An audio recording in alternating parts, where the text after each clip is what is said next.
DMTV Info, votre chaîne d'information en temps réel. La politique, la santé, le sport, les faits de société, la musique, les rumeurs et bien plus encore. Vous découvrirez cela dans notre chaîne DMTV Info.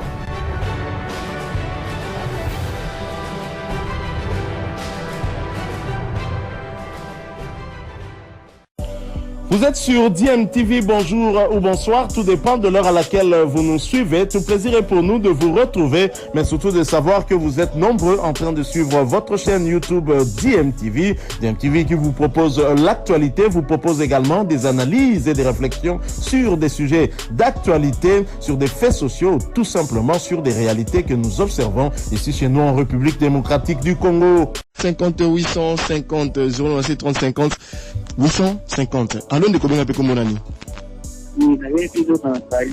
Oui ndeko tozo no de pingalema.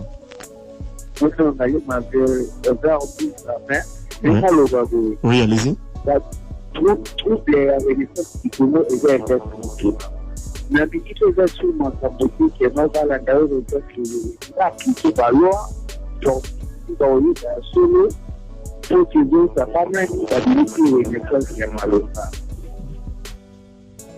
Merci beaucoup Ndeko pour la contribution. 0,950 850. Tout le Bengue Bicho côté en ligne, vous allez vraiment bref, 1 minute 30.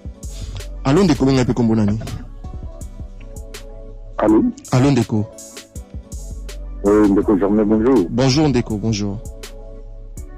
Ndeko, on a mis sur un plateau, on a mis à Zana Qualité, à Renaissance du Congo. On a mis sur le début émission normalement bien. C'est un ancien président qui a supporté à Renaissance du Congo. Mais est-ce que Ndeko, Renaissance du Congo, ils ont mis candidaté? Ma texte est déjà que il y a autant d'équipes de la diriger dans des hommes de tête. C'est pour dire que nous avons cadre à défendre l'ONU. Merci beaucoup de défendre l'ONU. Merci beaucoup de quoi noter déjà peu Moutouna na yo pembe na papier 097 30 50 850 097 30 50 850 to yamande kuna singa. Allô ndeko benga pe komonani. Allô ndeko Jamel Okulu. Allô ndeko. John de l'enquête pas mal au Takentumba Rémi Mungala. Toujours allô ndeko. Na yo pe mbote na ndeko Maoli Tundulu. Maoli Tundulu na yebi alingaka na yetimia. Mais quelle mère, quelle fille, quel père, quel fils. Maman comme Renaissance à ça auta nango wapi alanda maman na yederi yango na comme désordre tout la désordre a désordre tout ko lo babu to bito tama ina vinyo biso ba vekle ba vitaklier te biso ba tama ina vinyo ko ti ko tama ina vinyo te oyo ko inde la bango ba pekisaka mutu oyo aboy ko tende mais on déjà kei a tindi yango pour petit ça c'est trop tard bango ne to ba kinote bon za solution bon trouver solution ba club na biso tout que ba taliban na mingi on même ko singa biso za ba championnat na biso ezabino ba dirigeant mais boyoka comme boyoka kate boyoka na club biso le ko ba bon berger et non boyoka pour na ko détruire pour na ko voler pour na ko dérouter non pour c'est trop on fait papa avec Mukuna na mata groupe accident botia mais ça moko boyoka na pour que makamna bino ke de liboso maka kanda na tuki wana. Merci beaucoup Ndeko Rémi Mungala depuis Fobank 097 30 50 850 097 30 50 850. Allô Ndeko Benga pe komonani. Bonjour Ndeko. Bonjour Ndeko, donnez un peu volume à poste récepteur pour que tout le monde très bien. On a le bien de jamais. Oui. Il y a une mali, moi tout le monde se gagner déjà parce qu'il y a d'autres tout de quatre na quatre rémitance. Parce que quand on va société va partenaire à niveau parce que quand on va mazemaga à la société, va pas de tout qui quand on va comment dire société va te 10 milliards, sur 10 millions, 10 milliards. Quel partenaire niveau dans combien au budget déjà na politique pour comme société. Il y a une société comment ni là. Hein? Normally elle nana yaki na pesa soki bali malukwana ulende kumu ayeda lumuna ki nini o soki wili mandala ayena bali malua yina yaki na ye comment ne ataki comment yo soki na plateau on nga uzamta trouble parce que yo na Ndeko tongo zobenga na antenne toyeba façon ya ko répondre so tu opesi a vie na yo ko attaquer mutu te na antenne ko attaquer mutu te Kotanga kombo n'importe qui te na antenne. Ou bengi opesi contribution na yo, des autres de ta place boy. To sengi, tout ça la boy pour que solution contre la carte équipe wana. Et non, comme qu'on s'acharne contre Moutou. 097 30 50 850. Allons de Kobenga pe kombo nani. Allons de Germain, bonjour. Bonjour Ndeko. Eza pour Kapa moi la Dora. Pour Kapa to Zolanda. Na Zolanda marambi ya bana Fibo. Pour ezaka pasi po ene linafuta pesa ile deja atinaye bango ba dezo continue kaka. Dans le championnat au banda balongoli bango ba kize mututio fédération o linafuta. Oh, bah, des autres, bah, banda kango da depuis qu'on tous ensemble. Oh, bon, ma l'ambeli, à coup pour appeler l'ambeli. Donc, ma cambonion, sur la salle, ma belle, moi, je fous comme là. Donc, il n'a pas bon pas mérité caca, va couper pour les hommes à Cambou. Est-ce qu'il va ne pas côté? Merci beaucoup pour Kapaya pour la contribution à eux. 30 50 850, 30 50 850, d'autant quelques messages WhatsApp rapidement. Et puis après, tu rejoins des commençons sur na singa. Salut, grande gueule, de Germaine, à l'ingina eba. Ce qui reconnaissance nini eza, renaissance nini eza reconni na fekofa na foot. Alors, on a causé la kaka na instance sportif na biso bakata makambo o pour que va sauver Football Club Renaissance du Congo. Mais Ndeko, merci beaucoup, monsieur. Le message est signé. Dieu merci, Pibi Mabiala depuis Kingabois. Jusqu'à présent, Ndeko, Dieu merci, Pibi Mabiala depuis Kingabois. Bandeko Alina Foot, bazo reconnaître Renaissance, AS Bell. Bonjour, RTGA, Ezanga, Feli Jams, tout puissant, moi, na Mazembe. Un problème, nous sommes OESO, des Kanaba Club, ya Kinshasa. Wapi Mosala, ya CNS, ya Congo et Komi, ya merci beaucoup Ndeko pour na message na yo toujours quelques appels à Singapour to pesa Ndeko Marli Maluba. Allô Ndeko benga pe comme ami. Oui, allô, bonjour monsieur journaliste. Bonjour monsieur. Oui, moi le besoin de ma renaissance exact parce que tout va limba à la rada Ponde. Et le camarade football est à la rambongo. La renaissance ce que dans l'imbatiment surtout bazana on est le côté. À part avec one is la vérité. Toujours Billy Maloua Oyaye. Aya après ça parce que faire namba la province sectionnaire a joué on l'a pour jouer n'a pas communiqué. Président aya pour ça la nuit. One is la question. Aussi Mandala. Quand vous voyez à jouer lycée ma supporter, on a un commerçant. Commerçant de Misaramo papa matibino de Bishakanga. Wana wili kindembi aidi makambo tuzo sula lelo. Kaka wili kindembi abingana Messi Mandala. Wili kindembi akete effect na trouble on primatel juste avec mon parti. Na nyonso tutike lui leza o effect azala kite. Elo konimi. Et la renaissance réactica. Équipe oui. Pourquoi il y a une équipe qui a posé la mou ou bien aux a posé la mou comme équipe. Mais il faut appeler la moyen comme équipe dans la loubaté. Le problème de la renaissance, c'est ça ma camion sur le fait parce que celui qui dirigeait bien ou avec la moyen, puis c'est une zone qui c'est perfect. Celui qui est perfect parce que avant est seul. On s'en va à une thérapie sur deux zones à la dérive. Tout ça devient la renaissance, on s'en va à la savoir du matin, que autant que le matin. Alors, ça, renaissance, ça est fait. La éviter. Merci.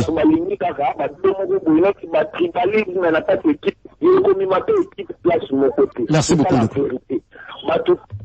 Merci beaucoup pour la contribution. Nous allons toujours un sincère au Katabino sur dépasser 1 minute 30 parce que Ndeko basé délai pour l'encota d'Assinga. Ndeko Marli. Bino côté à Renaissance du Congo. Je voudrais d'abord recadrer une chose.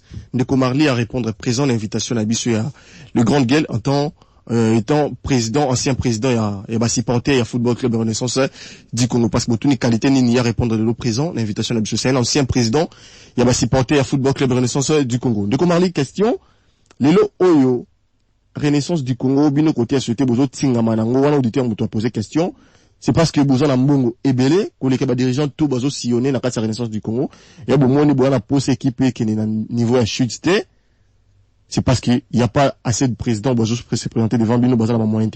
Mais tout à fait hein, là il y a pas discuté, le lot on a renaissance du Congo, c'est l'évêque Pascal Mukuna de Oyo abimisaka mbongo na le gros c'est l'évêque Pascal Mukuna, hein. Et puis ndeko, moi je suis un homme de paix. Na lingaka kimia, hein, na lingaka kimia. Lelo oyo na ndenge zoko leka na boye. Vraiment ezoko sala biso malamu te, yango monike tozoko leka poto rappeler bandeko batu bazonga en ordre. Bazonga na limema po to luka ndenge ni renaissance du Congo est décollé. Willy Mandela était là en termes mbongo et loko mokote même ndeko nanga au président à côté na kati ya irrégularité malua. En tout cas asale loko moko ya éclaté. Maintenant la facilité entrer à malua boyambara na kati ya bino ni niveau. Mais na tunia. Ya quoi? Na lobi ataba conseil d'administration quand même. Ataba yambaki monsieur Malua. Mais à côté d'ensemble moko ezali irrégulier oyo bakonzi ya bale bazoko ndimate à part lina foot na ndimate bo aliko dénoncer ngolelo depuis tout ce temps là si akota ki mais na lobi ngai awa avant akota j'avais dénoncé et nazoko continuer ko dénoncer lelo oyo certes ne bazoko lo bakeno lina foot à reconnaître Asbel au instance fédération à reconnaître Asbel, mais qui va diriger, qui est le président au moment où Assemblée wana basalaki résolution au ministère le baki azoko reconnaître ngote. Nous avons des correspondances. Yon obi pona ko sauver renaissance du Congo. Le kola déjà lina à ministère déjà aboyaki Assemblée wana babi est là comme le vice-président ya Willy Mandela. Oyo aza à cheval na aza kati ya comité irrégulier na comité ezaki légitime na légal. Aujourd'hui vous défendez Babi Balikouna alors que vous côté à souhaiter avant, Bono Bakeno, il n'a pas assez d'argent, il n'a pas le moyen. Boutiel là diriger Renaissance avec quel moyen? Non, pas pour diriger Renaissance comme président, mais pour tout organiser nan Oezali ensemble bilan. Parce que les lots nous connaissons aucun des. Li na fout encore le bapé que non, na radié. Et puis les lots de konanga na biso ba obazoko semer trouble. Na Renaissance du Congo, eza ba obaesika. Ba parvenir. Obaesika. Aïe, après 3 ans, 4 ans, après 5 ans, 6 ans, bangone mutu bazoko luka problème. Vous savez qu'à un certain moment, Bruno, yoko na quitté un évêque, a jeté que poche, a kena na kimia, a saki makele l'été. Je donne mon exemple. Évêque à la mouki na tonga que no, banda lelo, c'est comme moko, ya wuli kindem. Au moment où na zaki notifié na zana mikanda. Mais j'ai dit, bon, ok, pour l'intérêt, il y a club, Nacha Makele l'été, n'a même pas Batuna sa la rébellion, tout les choses n'est aucune. Pourquoi? Parce que Toyebi, jeunesse, il y a renaissance. Toyebi, pasi nini, mbonge nini, équipe Oyo, écoute nango po, et comme alelo, renaissance, batubazo komona. Batika, Oezali, Borgay wana. Batika, Oezali, intérêt égoïste. Parce que nabi, na bakris et ça, batebele, bazo se retrouver. Tirer des ficelles, bazo se retrouver. Bazo financer bango ba le karana ba TV na ba radio donc il se retrouve donc et comme il a la job na bango mais biso oyo tozo ko la plus intérêt renaissance du Congo tozo sonner de l'alarme pour tout le bakeno ça sert à rien ya ko courir tozo ma biso nyo surtout tout autour il y avait Pascal Mukuna oza présent ya conseil d'administration tout solo là et puis il y avait Pascal Mukuna azaki clair alors bien te azana posa ko diriger te a comme présent ya comité sportif il n'a plus le temps mazoko luka mutu oya akozala capable akozala à la hauteur et puis mutu wana akozala wana et ce n'est pas travailler en symbiose na conseil d'administration volonté à PC ezake non azu mutu aza capable à tie wana le lo oso mutu wana moni que non maman peut marcher on peut bien te contrôler dans le début à la fin a balukele PC a pas balukeli mbamo yi même pas parce que tu vas comprendre kate quand tu es président au comité sportif aux d'office membre na kati ya conseil d'administration ba dossier mususu brillant oh ya club mais bon notre temps wapi Comment nous traitons on a quatre il y a conseil d'administration parce que président du comité sportif asa en d'autres termes le col la porte-parole il y a conseil d'administration. La pression 1 minute 30 avant que tout soit appel monsieur. Les lots au ce qui est dans foot en radier bino. Ou je t'avais que dans saison où il y a beaucoup bétaté. Bon ça va supporter en ligne. Bon gens il y a la foot parce que bino renaissance vous a bateau vous remonter ma monte. Vous beau ça que maramozo bana côté la bino moko. Bon tourner sur mon côté la foot rara alors que bon trouver solution bien les lots au ba sali bino radiation ou soit ba exclure bino pour l'édition prochaine. Faut aux la banane. Ba supporter par le banine. Mais yango nazo sonner de l'alarme. Et puis l'ina foot a aidé biso parce que mutu ope a créé crise ope eza l'ina foot. Au moment où bazalaki na ba décision moko contradictoire na ministère a lobi ke ngana reconnaître te l'ina foot a lobi ke non ngana reconnaître comité wana irrégulier kuna seja lobi ke non na daps tozo reconnaître ngote. Alors le col a siko et indi l'ina foot peut a aider biso parce que yepe azape côté ya makamnyo surtout o ekomi a aider pe biso akon aider biso ndeleni. Donc selon Marli Tundulu la responsabilité à partager. Et ça partager. Merci beaucoup tous en de connaissance. 0,3050 Alain de combien de communes. Toujours à la chauffeur. De côté sur la non de comment guider. Na le mois de Dieu m'a invité à quoi je vais plainte na biso mais ma pour la changement est clair de nazo le bateau qu'on est à biso. Le biso to le bagana ma c'est na biso mon mboka na biso mimo data mboka eno wangu luka mabu c'est-à-dire so bungi nzela bazonga na explication oye banzela ya Dieu. Renaissance de explication na ngoza imana. Bazonga na imana parce que ngana lobaka bato bele bayebaka te ke ngata na liselo likokutana akangami na mutu alibito okutana kana liselo message liselo za moto oji makala te ya 5 minutes oseli makati oji point ovandisi oyeba liselo foko okume kozala moto yango mona koninga te okabwana na bato oyo tomema changement me okende kuna okei na bilakeli mabe c'est-à-dire bango nde baza wana bazonga na imana bayebi ndenge nini basala maître toro akufa oyo asalaki imana ezala mabe bango so baza na baida te bazonga na imana po renaissance banda totikela bango ezosima te mokuna azonga na imana na renaissance ekozala malamu merci mpona baseconde tour. Merci beaucoup ndeko Magidala mpona contribution na yo 097 30 50 850 850 tout en allant quelques messages WhatsApp. Bonjour ndeko Germain, tu as invité Willy Kindembi azo sala kaba trouble yepe azamutu ya kala azamutu ya sikate atika ko accuser batu balobi bongo bino nyonso batu ya kala pe bozo sala ba trouble parce que ndeko Willy Kindembi pas abe mutu ya kala. Bonjour grande gueule men bisonde message on a vraiment compréhensif. Merci ndeko. Bonjour Germain, c'est Richard depuis Kisangani. La Renaissance est en train de payer le prix du passé en quittant plutôt le dernier Clémentin Mapembe. Il se croyait être au top. Bon Ndeko, il y a Orange à Kentat. Merci beaucoup Ndeko pour la contribution. 0,9735 ans. Alain Ndeko, bien comme vous. Bonjour Ndeko, toujours là. Oui Ndeko, Christian depuis Ville, toujours là. Moi, je suis un peu plus de la carte de Renaissance. Pourquoi? À Juma, le Mandala a Yamini. Après, le Mandala, il y a un bébé, le Mandala, le Mandala, à Chiwana, mais parce qu'il régularité dans vie. Et le Mandala, Manoula. Il faut non se poser la question. Est-ce que vous avez le président au Bazoya dans un bébé ou bien le président au Bazoya dans un bébé? Et donc, nous avons dit que nous avons dit que nous avons dit que nous avons dit que nous avons supporté la Renaissance. Nous avons dit que nous avons dit que nous avons dit que nous avons dit que nous avons dit que nous avons dit que la Renaissance supporté la Renaissance, la Renaissance, pour se prendre la charge. Donc, si tu l'as donné, tu peux la donner, tu as dit ça. Merci beaucoup Ndeko pour la contribution. 097 30 50 850 097 30 50 850. Bonjour Monsieur Germain, c'est Bilou Précieux. Moi on a yavé à Tongo. Bon on a lobby pour la Renaissance. Yebisa Ndeko Marli Bayokana Kaka parce que biso vita tolingaka bango na zalaka fort que merci beaucoup Ndeko Bilou pour la contribution. Allô Ndeko benga pe komonani. Allô bonjour. Bonjour Ndeko. Allô? Allô Ndeko, toujours là ndayo. Bon, si vous là il m'a bien dit la bonne. Oui Ndeko, il est toujours là ndayo.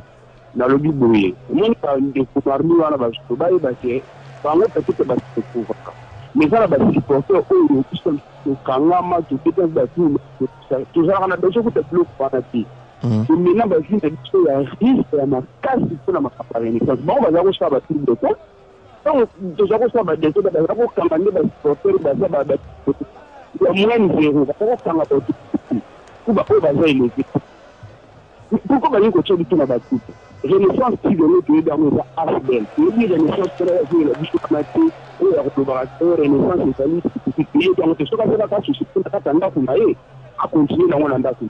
À dire que tu as tout. Merci beaucoup Ndeko pour la contribution. Ndeko Marley, nous sommes pratiquement déjà arrivés à la fin de notre émission. Il nous reste pratiquement 4 minutes avant de prendre également le grand titre. Oser défendre l'élo Nini. Souci na yo, proposition na yo.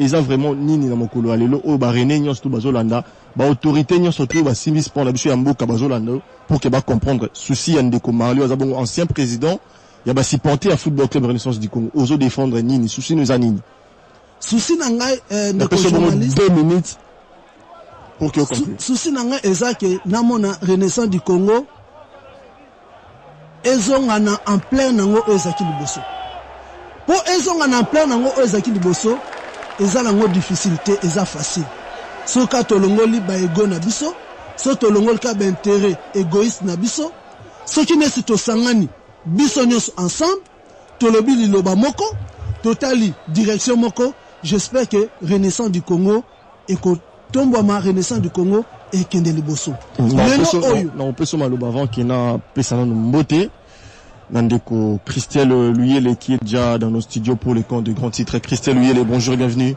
Bonjour Germain Lokoli, c'est pas Luyele, c'est Louyeye. Louyeye. Voilà. Merci beaucoup Christelle Louyeye. Ndeko Marley, continuez, vous avez donc droit à 1 minute.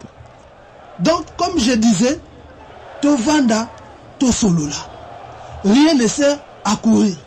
Déjà, M. Malou Wanengazawana déjà na quatre irrégularités au ministère ils ont reconnaître été bien que l'inafoot appelle ça qui est beki animaki yango alors le qu'on a besoin de reconnaître été il peut ailleurs kokuta kaka à mi-chemin oyo asane kaka 6 mois la meilleure des choses est ça a jeté éponge azongisela équipe na bakolo nango basolola pour Renaissance du Congo et kende liboso l'inafoot asunga biso.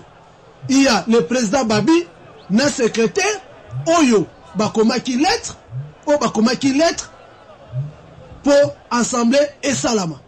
L'inafoot appelle sa biso date pour assembler et salama. Asbel, société, wana eza problème te. Parce que Renaissance société, Mikande DG Salama. Mais tu évolues na l'inafoot comme Asbel. Bien que Renaissance société et Salamaki. Donc, Basunga Biso, ezala, le kolo ba fofouillate, koloba, oh non, Asbel, oh société, non. Renaissance du Congo. Eza déjà na ba document comme société, mais tu bando ko évoluer na l'inafoot comme Asbel. Donc, oh, évêque pasteur Mkunazo koloba, azan a torté, azan a raison na ye. Tozala, bisonos ensemble, tout autour, il y a conseil d'administration, oh, ba Bruno Sermé na baza, oyo ba yebi masolo ya Renaissance du Congo ba Jean-Marie Tshimou baza biso nyonso tu na ba Wuli Kindembi na ba Guy Capitaine biso nyonso na ba Papi na ba Jeje na ba Léon to sangana to solola pour nous sauver aux équipes na biso. Merci beaucoup Ndeko Marley Tundu d'avoir répondu à notre invitation. Merci.